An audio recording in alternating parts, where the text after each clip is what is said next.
Nous allons voir dans cette vidéo comment mesurer expérimentalement l'enthalpie de combustion de la paraffine d'une petite bougie chauffe-plat. Donc dans un premier temps, je vais vous présenter le montage expérimental et ensuite comment, avec ce montage expérimental, on peut calculer l'enthalpie de combustion de la paraffine par deux méthodes. Une première méthode est assez simple, la deuxième un petit peu plus compliquée.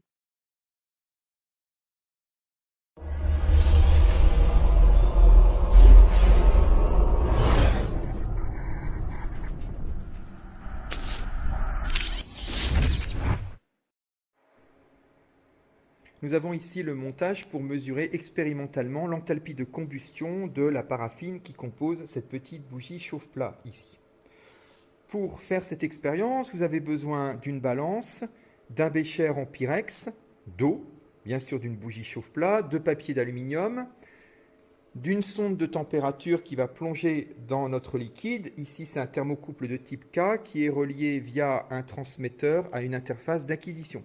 Et puis, on va paramétrer après notre logiciel d'acquisition pour qu'il fasse pendant 20 minutes une mesure de température toutes les 30 secondes.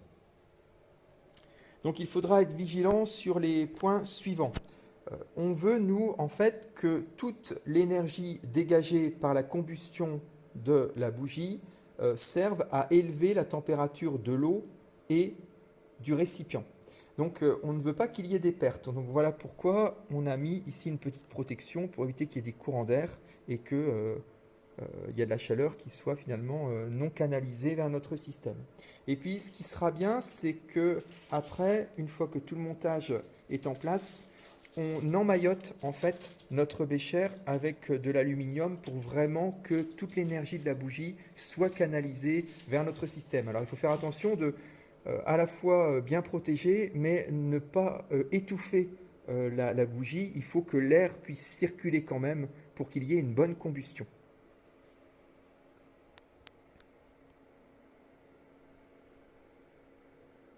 Tout d'abord, qu'est-ce qu'une enthalpie de combustion? On va noter l'enthalpie de combustion de la paraffine delta HC. Si on prend une bougie que l'on fait fonctionner pendant une durée delta T, bien sûr, pendant cette durée, en brûlant, la paraffine va dégager une certaine énergie thermique notée E. Si on pèse la bougie avant et la bougie après, il est très facile de calculer la masse de la paraffine qui a été consommée pendant cette durée delta T de fonctionnement de la bougie. C'est bien sûr MP égale M1 moins M2. L'énergie thermique cédée par la bougie pendant cette durée delta T est le produit de la masse de la paraffine consommée multiplié par l'enthalpie de combustion de la paraffine. Connaissant l'expression de l'énergie thermique, il est très facile de calculer la puissance thermique cédée par la bougie. C'est bien sûr le rapport entre l'énergie et la durée de fonctionnement, donc E sur delta T. Comme E, c'est la masse de la paraffine consommée multipliée par l'enthalpie de combustion delta HC, la puissance thermique cédée par la bougie est P égale la masse de la paraffine consommée multipliée par l'enthalpie de combustion de la paraffine divisée par delta T, la durée de fonctionnement de la bougie. Nous allons revoir maintenant la notion de capacité thermique massique. Alors on va considérer un récipient en pyrex qui contient de l'eau. Il contient une certaine masse d'eau notée MO et la capacité thermique massique de l'eau est connue et vaut 4180 joules par degré kilogramme. Ça veut tout simplement dire qu'il est nécessaire de fournir 4180 joules pour élever de 1 degré 1 kg d'eau. Le récipient est en pyrex et la masse de pyrex qui compose ce récipient est notée Mpyre. La capacité thermique massique du pyrex est notée Cpyre et vaut 830 joules par degré kilogramme. Ça veut donc dire qu'il est nécessaire de fournir 830 joules pour élever de 1 degré 1 kg de pyrex. Au départ, notre système, composé du récipient pyrex et de l'eau dans le récipient, est à la température T1. et on va fournir une énergie thermique E à ce système pendant une durée ΔT, si bien que la température globale du système va s'élever. Et à la fin de cette opération, tout le système, composé de l'eau et du récipient, sera à la température T2. L'énergie thermique au cours de cette opération qu'aura reçue l'eau est donnée par E1 égale la masse de l'eau multipliée par la capacité thermique massique de l'eau multipliée par l'écart entre la température finale et la température initiale, ici T2-T1. L'énergie thermique reçue par le bécher, quant à elle, sera donnée par l'expression E2 égale la masse de Pyrex multipliée par la capacité thermique massique du Pyrex multipliée par l'écart de température entre l'état final et l'état initial, donc T2-T1. Donc au cours de cette opération, le système aura reçu l'énergie thermique E égale à E1 plus E2.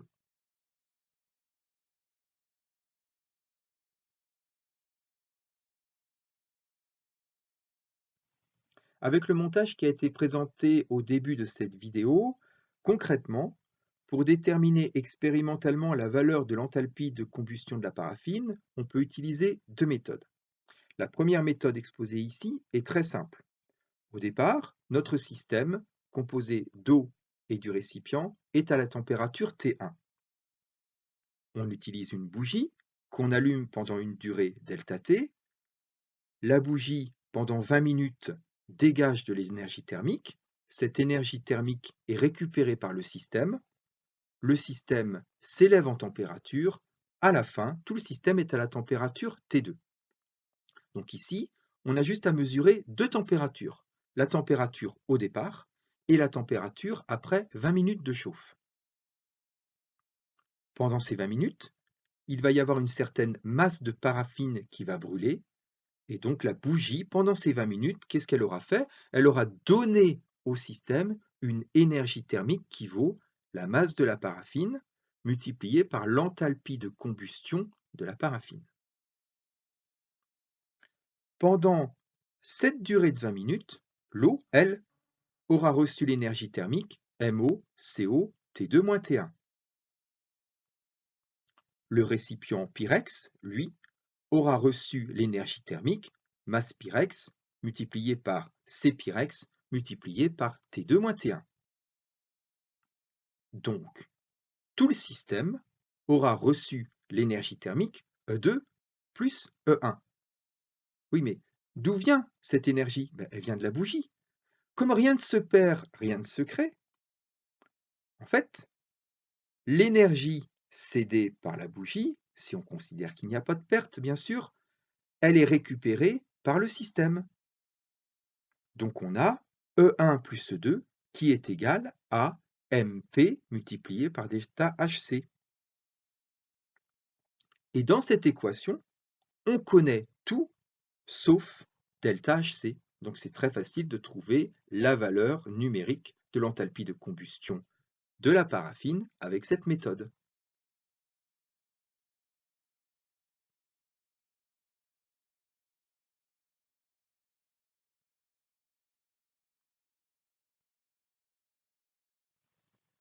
En résumé, avec la méthode 1, on a besoin juste de connaître deux températures, celle de départ et celle à la fin, pour calculer l'enthalpie de combustion de la paraffine.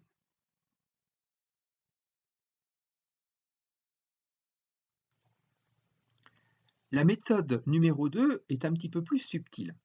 Bon, bien sûr, on utilise exactement le même montage expérimental et on a exactement les mêmes conditions d'expérience. Donc, on a notre bougie qui chauffe pendant 20 minutes de l'eau qui est contenue dans le bécher en Pyrex. Il va y avoir une certaine masse MP de paraffine consommée.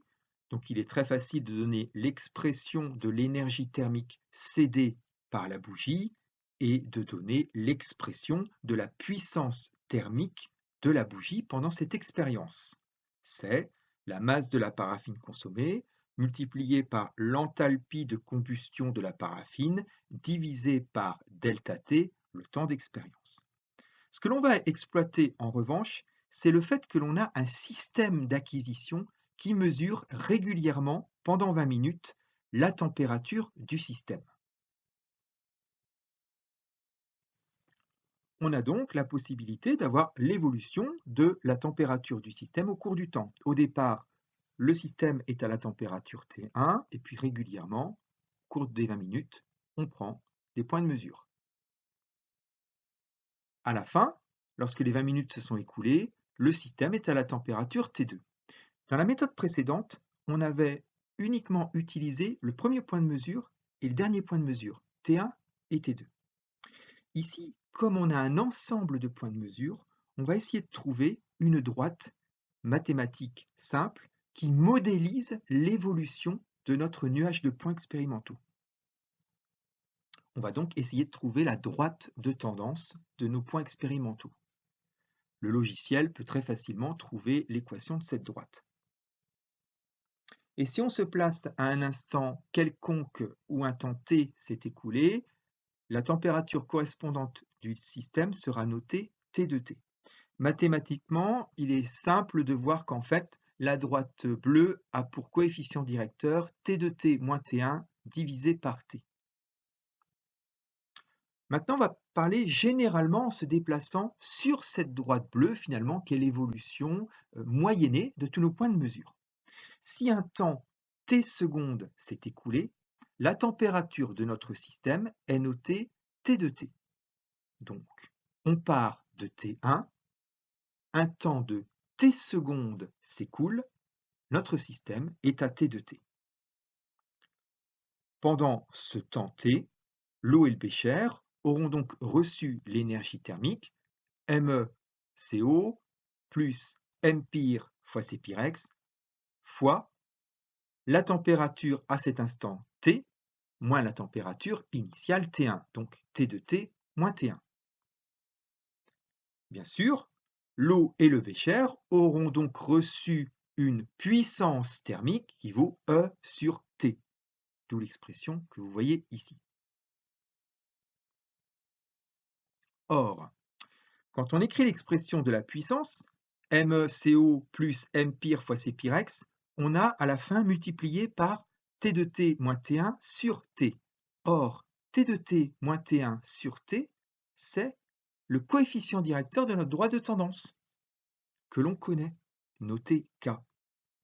On a donc que l'eau et le bécher ont reçu une puissance thermique moyenne pendant toute notre expérience qui vaut Me fois Co plus Mpire fois Cpire multiplié par K, le coefficient directeur de notre droite de tendance. Pendant cette expérience, la bougie, quant à elle, a cédé la puissance thermique, la masse de paraffine consommée, fois l'enthalpie de combustion de la paraffine, divisé par le temps d'expérience, ΔT.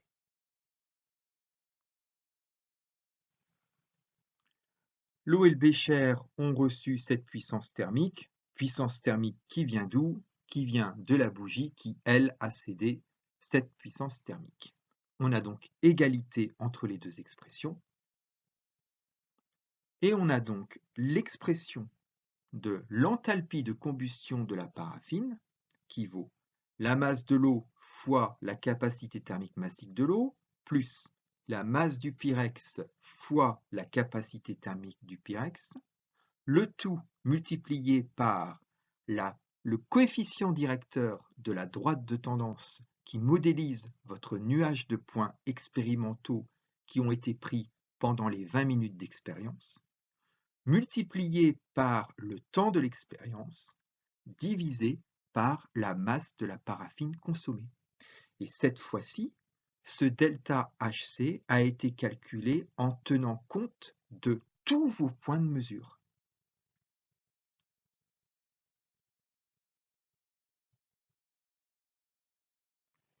Si cette vidéo vous a plu, dites-le dans les commentaires, lâchez un pouce bleu et abonnez-vous à la chaîne YouTube. Merci.